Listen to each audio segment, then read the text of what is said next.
Hello everybody, welcome back to another video on the ChaddyTheChump channel, and we are back today predicting the card this week in Manchester that I will be attending, Joshua Buatsi versus Zach Parker.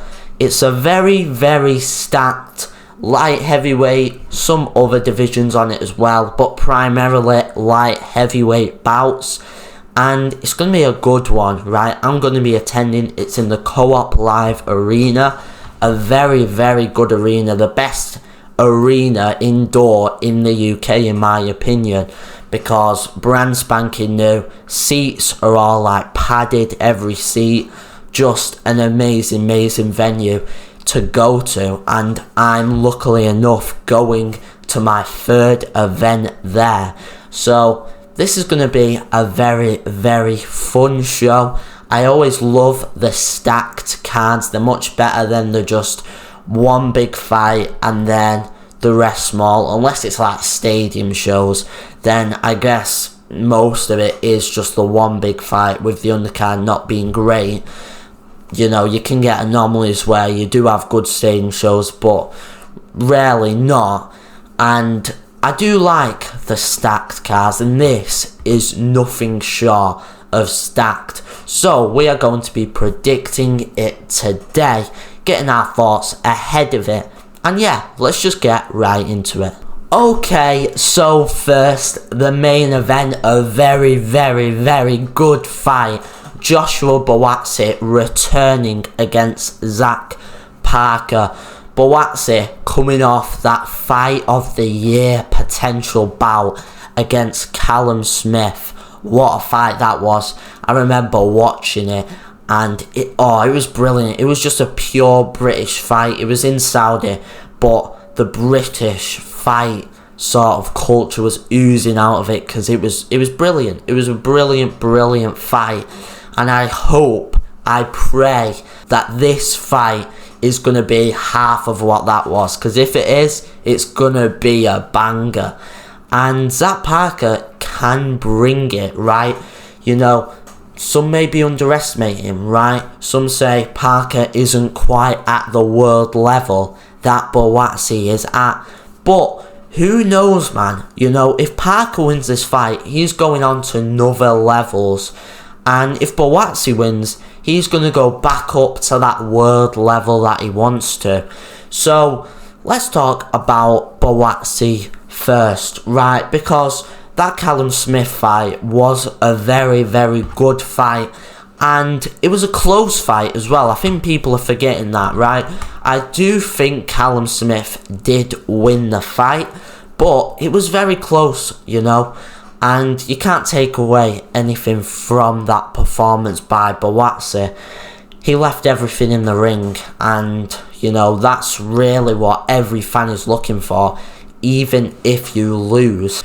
Before that fight, I remember watching this, he beat Willie Hutchinson in Wembley Stadium on that Joshua versus Dubois undercard, and that was really a one-sided performance. If you actually look, it was a split decision, but clearly some of the judges were not right on that fight, because Buatsi knocked him down twice, I believe it was, and really just outperformed Willie Hutchinson, who is a brilliant fighter.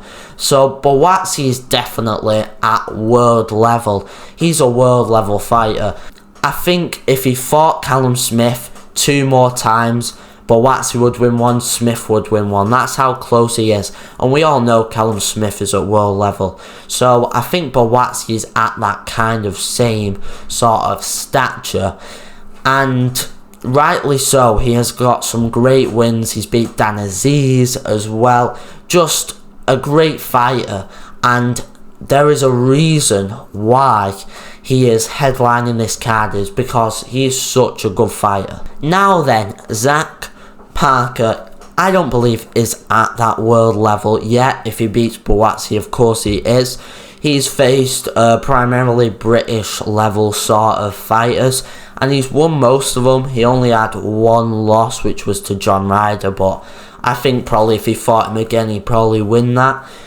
But, you know, some are saying this is really going to be a easy performance for Buatsi, and I can't help but kind of agree. The opposition is still good in Zach Parker, but then again, you've got to think about what level Buatsi is on compared to him. So, my prediction is that Joshua Buatsi will defeat Zach Parker. Will he stop him, or will it go to points? I'm not sure, but, you know, I'm attending the event, so maybe I would fancy a little stoppage in the main event and some action.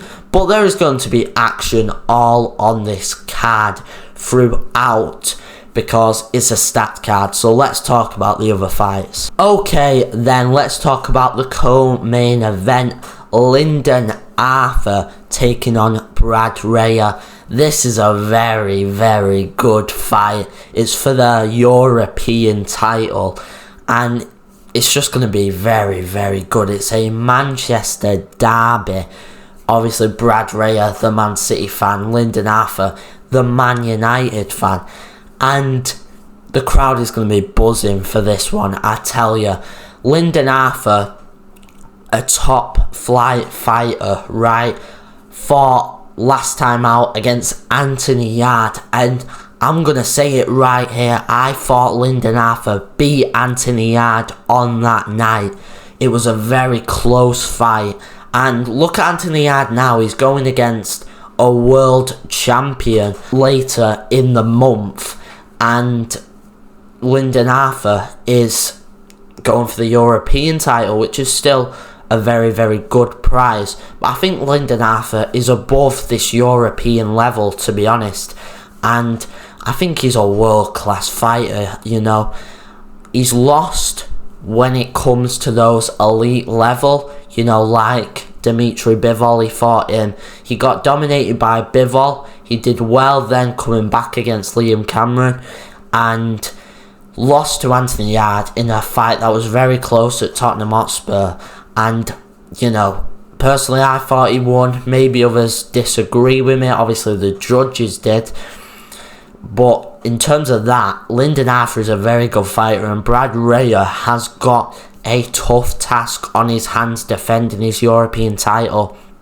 Of course, Brad Raya won the title against Pitters in Hull. That was back in June.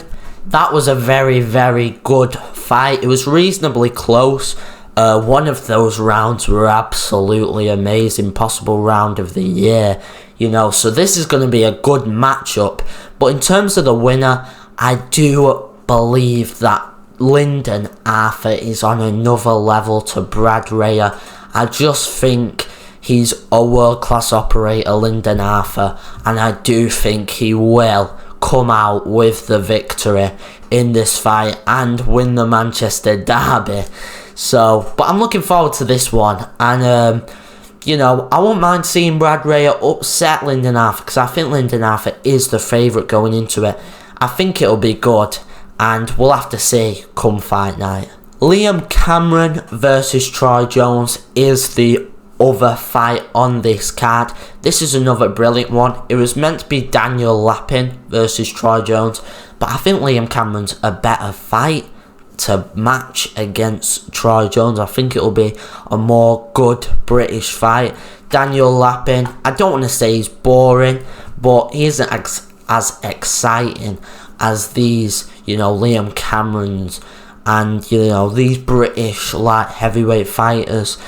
And I just think that this is a much better opposition, and this will be a good fight. Obviously, Liam Cameron coming up off a loss against Ben Whittaker. He got stopped in the second round. And Troy Jones is a decent British level light heavyweight. He's lost to Ezra Taylor, but he's won all of his other fights. And it's going to be a good matchup to see if Liam Cameron really is as good as everyone say he is, or the first Ben Whittaker fight was a fluke and the second one was who he truly is as a fighter. We're gonna see, and it's an interesting matchup. But in terms of a prediction, I am gonna predict that Liam Cameron does end up defeating Troy Jones. I think he is a decent fighter. Troy Jones says he's gonna take, you know, the fighter into deep waters. He says he was going to take Daniel Lappin into deep waters. I expect it to be the same against Liam Cameron, but I think Liam Cameron will overcome it and win the fight. Also on the card, Billy Dennis taking on Ezra Aranyeka. Ezra Aranyeka actually faced Ben Whittaker. He lost. It was one of the fights where Ben Whittaker was kind of, you know, doing Ben Whittaker stuff in the fight. But Billy Dennis, a good light heavyweight British coming up, and I think Billy Dennis will win the fight. That is my prediction. But another great light heavyweight fight on this card. Also, Khalil Majid fighting. He isn't a light heavyweight, he's a lightweight, but he is a good Manchester name, and it's good to grow the support of Manchester fighters by putting them on these undercards. I watched his last fight against Alex Murphy. It was a close fight, but Khalil Majid did come out with the victory, and I hope that he has got a decent fan base coming out for him on Saturday. But that was my prediction on Lights Out Joshua Buatsi versus Zach Parker. That card is brilliant. It's going to be a great one. It's going to be great to go to and watch. We are going to be doing a review of the event. We're also going to be doing a review of boxing at the Co-op Live video for everything you need to know about boxing when it goes to the Co-op Live. So get excited for that. Comment down below your thoughts on this card and your predictions, and I will see you in the next one. Goodbye.